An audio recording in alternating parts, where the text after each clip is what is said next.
자, 오늘은 최근 인기 있는 넷플릭스 드라마 참교육 이야기를 해보려고 하는데요. 드라마를 보면서 이전에 만든 영상과 어떤 관련성을 느껴서 그 이야기를 해보려고 해요. 이 드라마의 원작이 웹툰이죠. 그래서 이제 설정이나 전개가 만화 같은 느낌이 있어요. 현실에서 교권 보호국이라는 기관이 생길 가능성은 없죠. 그리고 주인공 나화진의 사이다 액션도 매우 비현실적입니다. 혼자 몸으로 칼과 파이프를 든 조폭 수십 명을 순식간에 때려눕히는 건 오직 만화나 드라마에서나 가능하죠. 아무리 싸움을 잘해도 다구리엔 장사 없다는 게 진짜 현실이에요. 하지만 그럼에도 불구하고 이 드라마를 오직 액션 판타지로만 보는 거엔 반대합니다. 단순하지만 강력한 메시지가 있다고 봐요. 기본적으로 설정, 극본, 연출 다 괜찮았지만 가장 좋았던 건 배우들의 연기였습니다. 특히 주인공 나화진 역을 맡은 배우 김무열의 연기가 인상적이었는데요. 카리스마 그리고 애티튜드가 교권국 감독관 나화진 그 자체라는 느낌이 들었어요. 이 캐릭터의 액션 장면을 보면 몸의 움직임도 탁월하지만 그와 어우러지는 표정 연기가 압권입니다.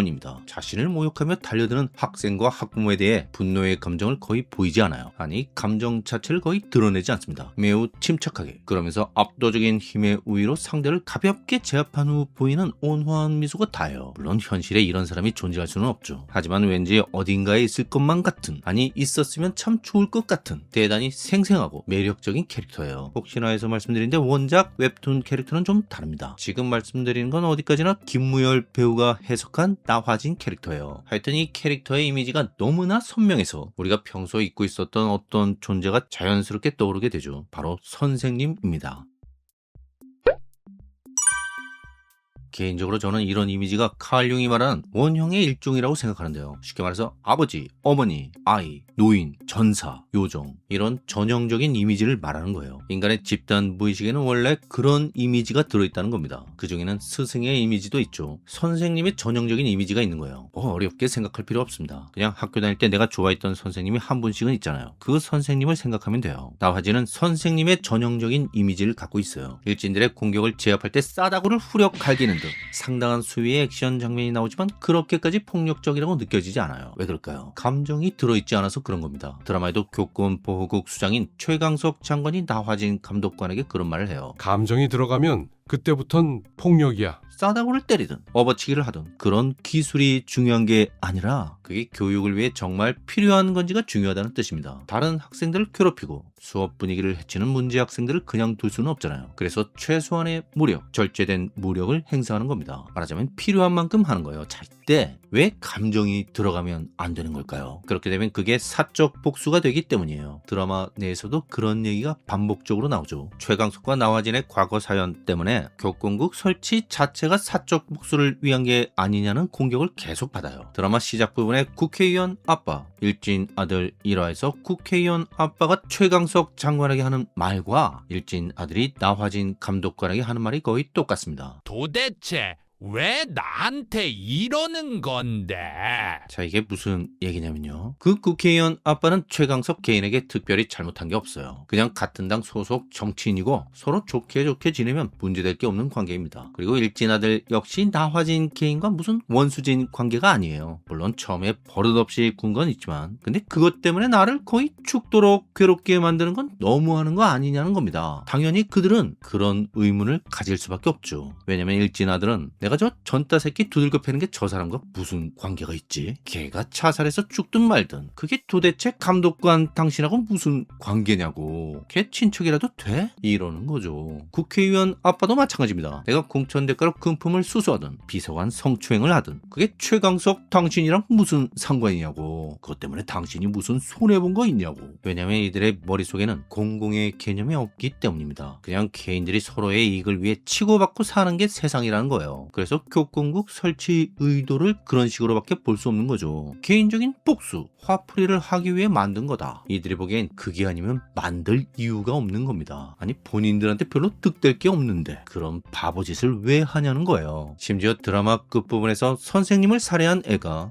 메인 빌런이죠. 얘가 최강석의 정적인 대선 후보를 만나서 이렇게 하면 당신도 좋고 나도 좋다는 식으로 말을 해요. 기가 막힌 거죠. 새파랗게 어린 놈이 무려 대한민국의 대통령이 되실 분과 거래를 한다는 게 그것도 친구 한 놈 죽이고 온 겁니다. 대선 후보 의원이 너 무슨 짓이냐고 꾸짖으니까 아저씨, 왜 이래? 이걸 원한 거 아니야? 이러는 거예요. 뭐 그냥 만화 같은 얘기고 당연히 현실적으로 가능한 얘기는 아니지만 하지만 현실을 꼬집은 얘기는 맞아요. 실제로 지위 고하를 막론하고 이런 사람들이 정말 많거든요. 공공의 개념이 전혀 없고 오로지 사적인 이해관계만 있는 사람들. 너 좋고 나 좋으면 됐지. 다른 몇 놈 죽어나가는 게 무슨 대수야. 어차피 그놈들은 힘이 없어 복수하지도 못하는데. 이런 식의 사고방식을 갖고 있는 거예요. 요즘은 어른이 사라진 시대라고 하죠. 심지어 국회의원, 대선 후보도 애입니다. 그러니까 선생님 죽이고 친구 죽인 애랑 거래를 하는 거잖아요. 똑같은 놈들이란 얘기입니다. 이 빌런 학생이 나중에 나화진한테 맞아 죽기 직전까지 갔는데 자기를 죽이라고 막 도발을 합니다. 이게 정말 인간적으로 죽여버리고 싶죠. 그 녀석이 죽인 선생님이 나화진 약혼녀였거든요. 근데 나화진은 이걸 참아요. 그리고 그러면 안 된다는 선생님이 제자 학생에게 하는 말을 하면서 살려주고 법의 심판을 받게 합니다. 이때 이 아이가 니들이 무슨 예수님이라도 돼?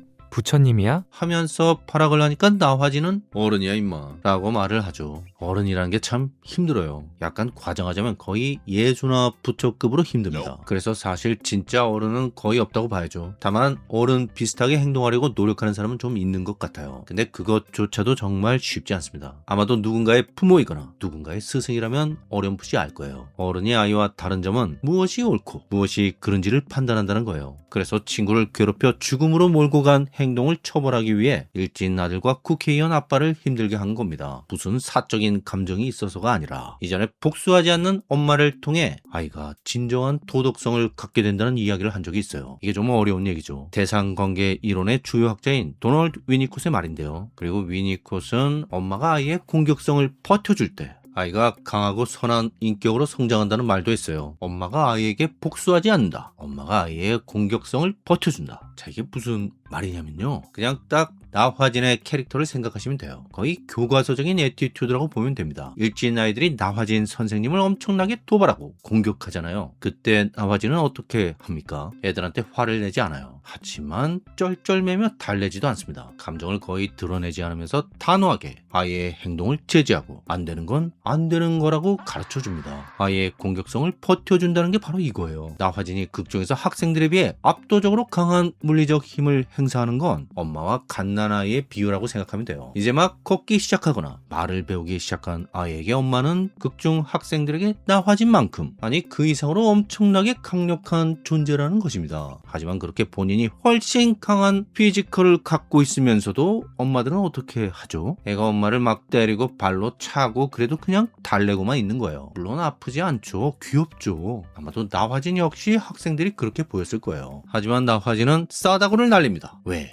선생님한테 개겨서 그런 것도 있지만 그보다는 친구를 괴롭히지 말라는 걸 가르쳐주는 거예요. 내 아이가 다른 아이를 때려도 그냥 별일 아니라는 식으로 넘어가는 엄마들이 많잖아요. 애가 다른 아이를 때려도 귀엽고 엄마 본인을 때려도 귀여운 거예요. 이건 아이의 공격성을 버텨주는 게 아니라 방치하는 겁니다. 애가 아직 어리니까 귀엽죠. 초등학교 고학년만 돼도 더 이상 감당 못합니다. 그때 아이를 바꾸려고 하면 엄청 힘들어지는 거예요. 그리고 반대로 심하게 꾸짖는 엄마도 있죠. 그렇게 하면 일단 말은 잘 듣게 될 수 있어요. 착한 아이처럼 보일 수 있습니다. 하지만 위니콧은 이런 아이들은 진정한 도덕성과 멀어질 수 있다고 말합니다. 왜냐하면 아이들은 엄마가 나한테 복수했다고 느낀다는 거예요. 내가 엄마한테 짜증내면서 때리니까 엄마도 나한테 화를 내면서 때렸어요. 그게 복수라는 겁니다. 이렇게 성장한 사람은 자신과 타인의 진짜 모습을 보기가 어려워요. 왜냐하면 자신의 어두운 면을 자꾸 상대에게 투사하기 때문입니다. 엄마가 나와 똑같은 수준으로 나를 대했거든요. 내가 화내면 엄마도 화내고 이런 식으로 대했다는 얘기예요. 그래서 투사가 계속 일어나는 겁니다. 사실은 내가 저 사람을 때리고 싶은 건데 저 사람이 나를 때리고 싶어 한다고 생각하는 거죠. 아이가 공격성을 드러내면 복수하지 말고 버텨주라는 말은 아이에게 화를 내지 않지만 단호하게 안 되는 게 있다는 걸 가르쳐주고 이 과정에서 아이가 발버둥 치고 난리를 피워도 굳건하게 그 자리에 있어주라는 뜻이에요. 이 경험을 통해 아이는 엄마가 나와는 다른 존재라는 걸 비로소 알게 된다는 것입니다. 왜냐하면 엄마는 나처럼 화를 내지 않았거든요. 내가 아무리 엄마를 공격해도 엄마는 전혀 흔들리지 않고 오히려 나를 꼼짝 못하게 할 정도로 힘이 세지만 나한테 화를 내지 않습니다. 이렇게 복수하지 않는 엄마의 모습을 보면 아이는 더 이상 엄마에게 자신의 악한 면을 투사하지 않게 됩니다. 이 투사를 걷어들이면서 아이는 그게 자기 모습임을 확인해요. 그리고 그제서야 자신이 엄마에게 어떤 짓을 했는지 깨닫게 됩니다. 내가 사랑하는 엄마를 아프게 했어. 이 죄책감을 한 번이라도 제대로 느껴봐야 진정한 도덕성을 가진 사람으로 성장한다는 게 위니콧의 설명이에요. 나머지는 전 때였던 학생에게 세상엔 좋은 어른도 있어 라고 말하죠. 좋은 어른이 있어야 돼요. 나쁜 어른은 사실은 어른이 아니에요. 그저 나이만 먹은 아이일 뿐입니다. 예수도 없고 부처도 없고 어른도 없는 세상. 모든 사람이 아이가 되어버린 세상은 망하는 겁니다.